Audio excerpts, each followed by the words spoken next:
Good morning, my loves. Happy Tuesday. Another beautiful day here in Arizona. The high today is 80. Beautiful day here at the lake.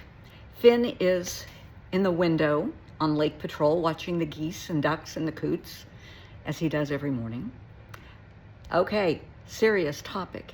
If you have kids, grandkids, nieces, nephews, if you're a teacher, caseworker, social worker, you're active in your church, please watch this and share. You may save a life. We all know February is Black History Month. We have Groundhog's Day. We have Valentine's Day. Did you know it's Teen Domestic Violence Awareness Month? That's something nobody talks about. And honey, that needs to be addressed. In so many relationships, domestic violence, pushing, shoving, kicking, slaps, insults, coercion becomes the norm. Even in teen dating, kids 13, 14 years old being slapped, kicked, their hair pulled, coerced. Where's this starting? Where's this coming from? Oftentimes, it's a learned behavior. If a child is raised in an environment of violence, where the parents are screaming and yelling and throwing things, hitting each other, shoving, kicking, slapping, whatever, that's child norm, right? That's the norm. You think everybody's house is like that. It's not, because that is not the norm. So when these kids get into relationships as early as 12 and 13 years old, kids are dating at school. I know, not back in my day. Of course, I'm older than dirt, but, I guess in junior high, I remember a couple of kids, quote unquote, dating, but they were in like the 8th and 9th grade, a little bit older, but it's the norm. And I am going to be very blunt because I am not Willy Wonka. I am not going to sugarcoat this.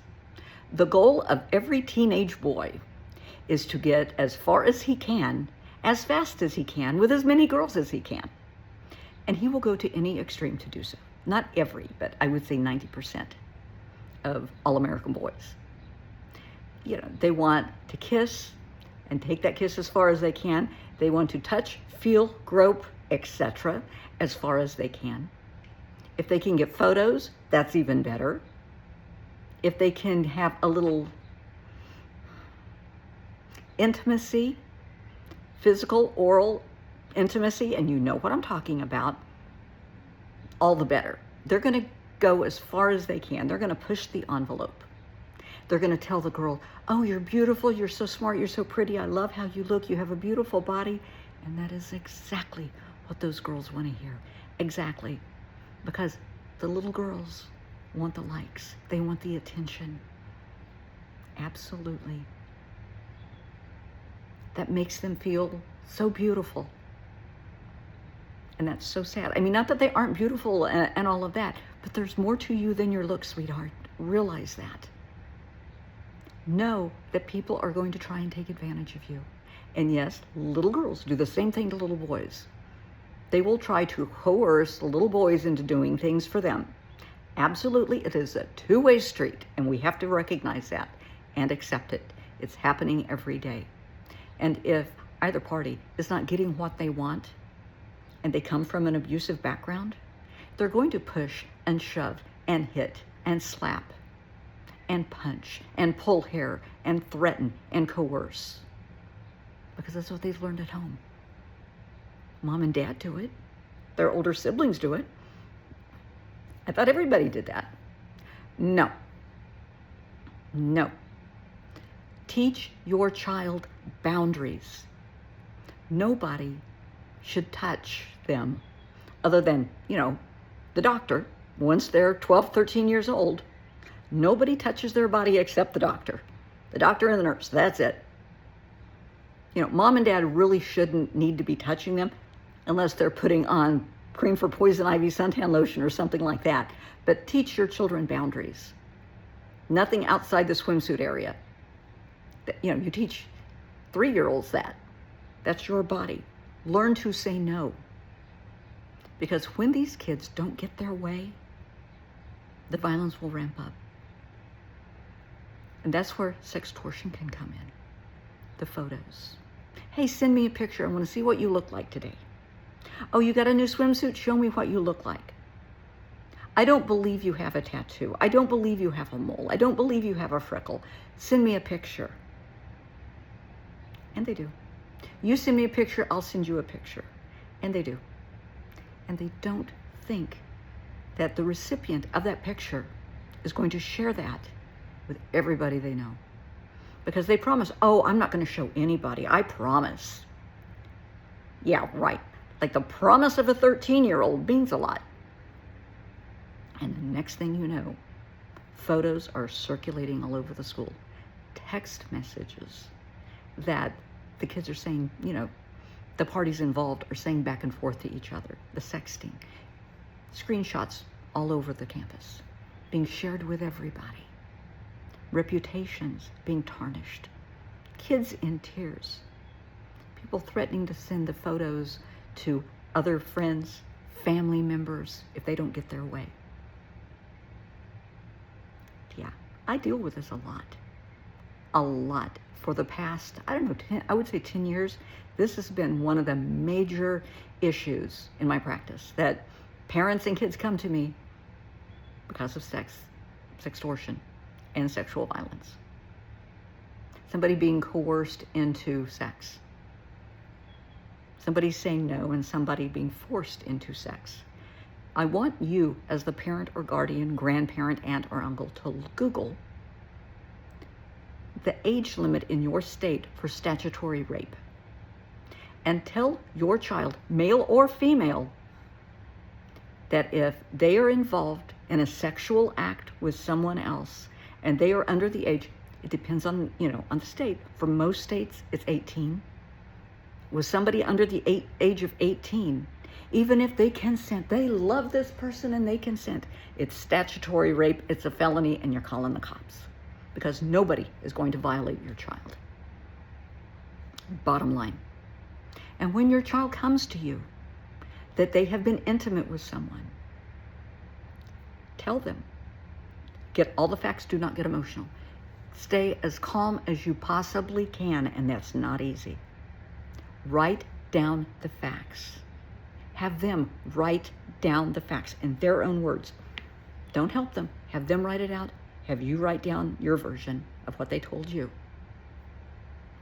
Call the police. Don't call the other kid's parents. Call the police. It is statutory rape.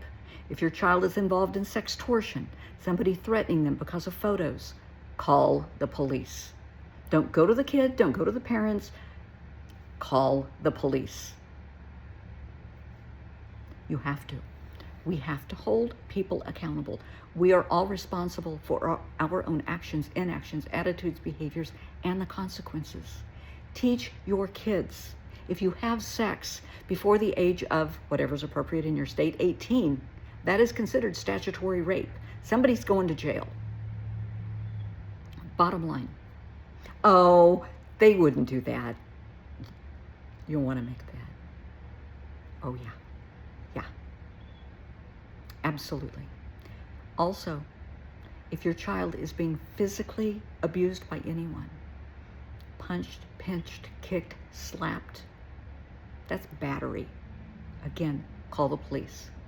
You can go to the parent and say, hey, your kid's doing this, knock it off, or I'm going to the police. I wouldn't waste my time because the parent's just going to deny it. It's just going to ramp everything up. Go to the police. Take photos. Do not tell your child what to tell the police. Take your child to the hospital, to, urgent care clinic, whatever, for treatment. They will take photos. They will call the police. If your child is raped, and it happens all the time, if your child is raped, the first thing you do, get him to the hospital. That's it. They come in, they're in tears, male or female, because it happens to boys. They come in, they're humiliated, they're in tears. Something happened, somebody touched me. Hug them. Do not let them change clothes. Do not let them shower. And that's what they're going to want to do. No. Give them a hug. Tell them you love them and you believe them. Tell them you love them. Tell them you believe them. Do not protect the abuser. Get your kid in the car and to the emergency room. You get to the emergency room and you tell them, my child has been battered. My child has been raped. And you step away. You let them do what they need to do.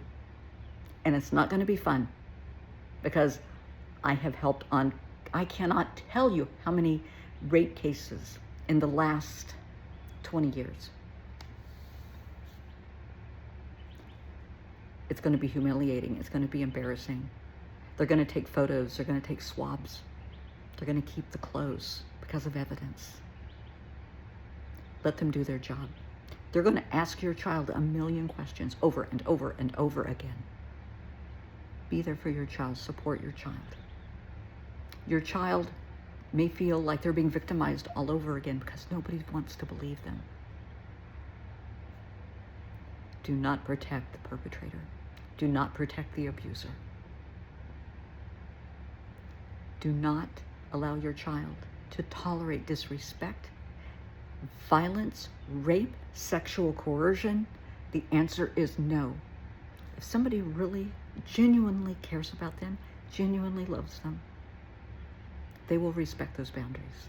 If your child says, no, I'm not comfortable doing that, they're going to say, okay, I understand. They're not going to say, well, so-and-so will, or so-and-so did, or I heard so-and-so's doing it. Doesn't matter. No, it's not about the likes. It's not about being cool.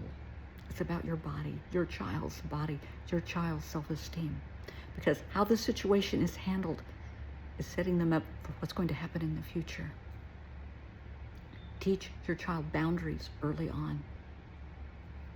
That no one is going to strike them. No one is going to lay hands on them.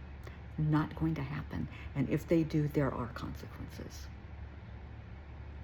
Protect your child and teach your child to protect themselves. And people that support the perpetrator, they're not friends. People that share the photos, share the text messages, they're not friends. We'll talk more on this, but please share this with your kids, with your grandkids. Talk to them. This is real and is happening every day all over America.